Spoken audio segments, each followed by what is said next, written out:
Olá pessoal, sejam bem-vindos à nossa aula de filosofia. Antes de nós iniciarmos, eu quero te convidar a se inscrever no nosso canal, curtir esse vídeo e compartilhar. Se você não é inscrito, se inscreva aí, deixe o seu like, ative o sininho. Vamos para a nossa aula de filosofia. Nós vamos falar nessa aula de hoje sobre um tema muito importante, que é a Escola de Frankfurt. Uma escola que marcou o pensamento da história da filosofia. E nós vamos falar sobre um tema muito relevante na filosofia, que é sobre esclarecimento e barbárie. E antes de entrarmos no conteúdo especificamente da nossa aula, eu quero te recomendar 2 livros, já que nós estamos falando sobre a Escola de Frankfurt. Não dá para adquirir conhecimento sem uma boa leitura. E filosofia é cultura. Então, para você, 2 obras aí para você ler, para você aprofundar sobre a Escola de Frankfurt. O primeiro é do Rolf Winkelschauss, sobre filosofia. O outro, também da Escola de Frankfurt, é do Paul Laurent. 2 obras aí que nós recomendamos para você e que você pode ler e que você é super recomendado que você leia. Tá ok? Então vamos lá. Quem são os pensadores da Escola de Frankfurt? Tá? Então nós temos Theodor Adorno, nós temos o Max Horkheimer, nós temos o Walter Benjamin, nós temos o Herbert Marcuse, nós temos o Erich Fromm, nós temos o Jürgen Habermas, temos o Friedrich Pollock e nós temos o Ernst Bloch.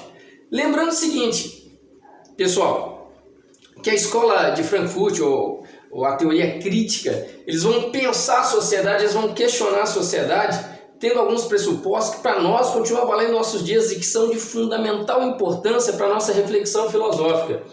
Lembrando o seguinte, que a Escola de Frankfurt, ela tem uma base marxista, tá? Ela tem uma base marxista, pelo menos no princípio, mas ela não faz partidarismo, ela não segue, ela não é sectária de nenhuma corrente ideológica, muito ao contrário, inclusive ela critica e ela analisa e questiona os países de origem comunista, socialista e essas vertentes que estão presentes aí na sociedade. Qual é o contexto histórico? Vamos lá, galera, o contexto histórico do surgimento da Escola Frankfurt, o contexto histórico, aí vamos fazer um link agora com a história, tá? Aí nós estamos no pós-revolução russa, que aconteceu em 8 de março de 1917, então tá aí uma foto do Lenin, né?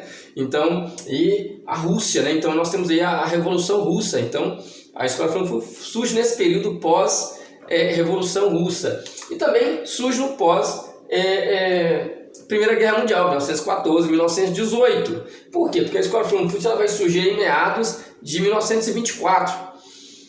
A Escola Frankfurt se baseia no pensamento do Karl Marx, né, que foi um filósofo, economista, que nasceu na Alemanha em 1818 e morreu em 1883. Né? Então, o pensamento de Karl Marx é quem dá o suporte teórico, o arcabouço teórico para a Escola de Frankfurt. Mas eles não ficam ali como cabreços, né, limitados pelo pensamento de Karl Marx. Eles vão além do pensamento de Karl Marx.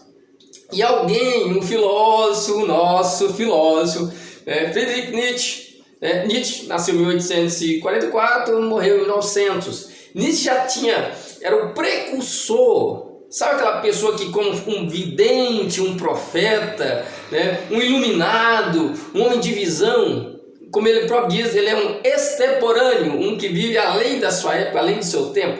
Nietzsche já tinha criticado essa doença que era, né, essa crença na razão, que ia resolver todos os problemas da humanidade, esse excesso de racionalidade, esse excesso, né, de pensamento racional, né, que o homem estava mergulhado, né, e aí surge particularmente com o iluminismo, nós vamos falar disso já já.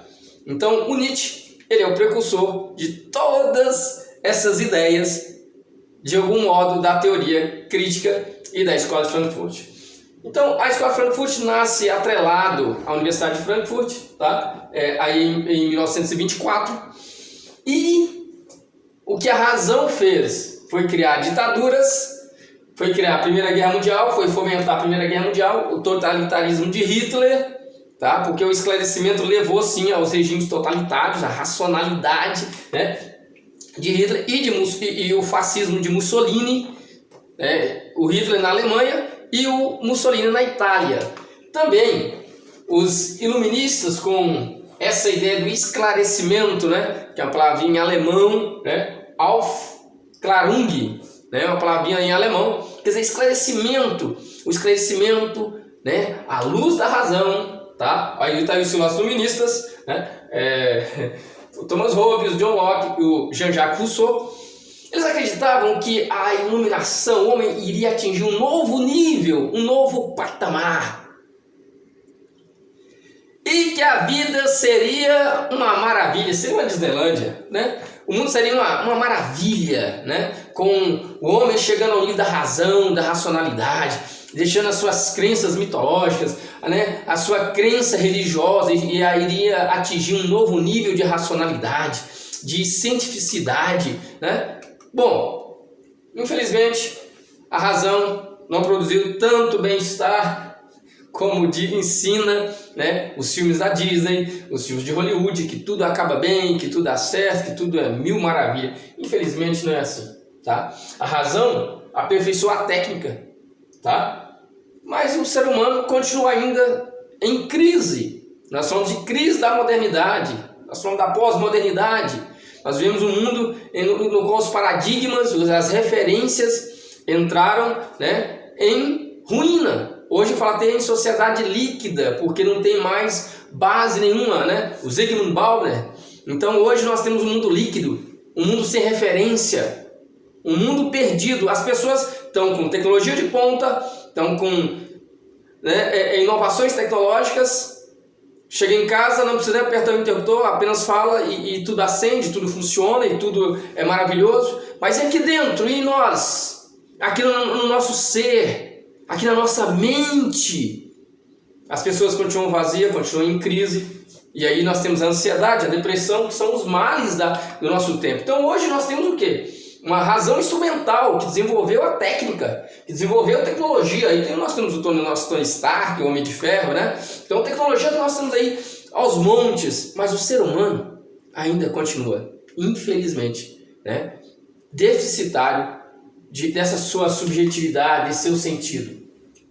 E aí a Escola de Frankfurt procurou promover intensos debates que buscavam entender a fundo o surgimento do capitalismo e as consequentes alterações sociais, políticas e econômicas que o capitalismo trouxe. Algo que é interessante também é lembrar que a maioria dos membros da teoria crítica da Escola de Frankfurt era de origem judaica. E por conta do nazismo tiveram que fugir para os Estados Unidos. E só voltaram, né, posteriormente, depois dos Estados Unidos, ali em meados de 1950, quando a Segunda Guerra Mundial tinha findado, Hitler havia sido vencido, né? Então eles voltam e aí fixam a sua sede em Frankfurt. Max Horkheimer foi quem criou em 1937 a teoria crítica da sociedade. É ele que foi um dos diretores, o principal diretor da Escola de Frankfurt, e foi ele também que criou essa ideia da teoria crítica, tá? A Escola de Frankfurt, pessoal, né? Observe, pega a visão aí. A Escola de Frankfurt criou o pensamento filosófico conhecido como teoria crítica. Por quê? Porque antes, né, o iluminismo acreditava que a razão ia resolver tudo, que a ciência ia resolver tudo. E agora eles não querem apenas interpretar a sociedade, eles não querem apenas mostrar os fatos, mas eles querem ir além, né? Então a teoria crítica tem como foco revelar a sociedade contemporânea capitalista como aquela capaz de dominar a economia e manipular a cultura, tá? Essa é a primeira introdução à nossa Escola de Frankfurt. Espero que você tenha gostado dessa aula. O conhecimento muda as pessoas mudam o mundo. Eu quero te desejar sucesso e prosperidade em todas as áreas da sua vida e que Deus conceda os desejos do seu coração. Busque o conhecimento, seja um homem inteiro, consciente da sua realidade, consciente de si mesmo. Um grande abraço, até a próxima aula.